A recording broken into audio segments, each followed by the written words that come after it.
عايز تدخل لبيتك مكاسب زيادة بس مش قادر تشتغل شيفت تاني أو تعمل أوفر تايم لأن مفيش جهد ولا طاقة. كمان أسرتك محتاجة وجودك معاهم. إيه رأيك إني أساعدك النهاردة ويكون عندك بيزنس مش بس شغل عادي، ده هيكون البيزنس بتاعك وبيتورث لأولادك وبتديره كمان من التليفون ومش محتاج تواجدك الشخصي فيه.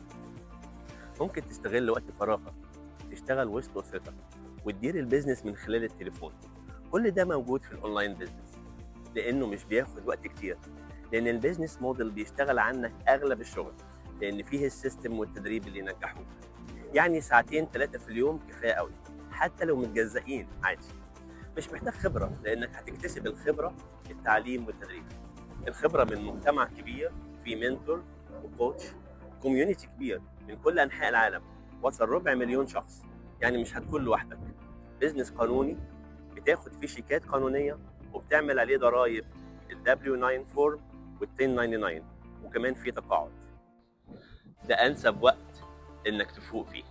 زي أغلب المهاجرين اللي اشتركوا في الأونلاين بيزنس، إحنا بقينا أكتر من 250,000 شخص عنده الأونلاين بيزنس، والعالم بيتطور ويتغير، ولسه في منكم ناس بتشك ومش مصدقة إن ده بيزنس حقيقي.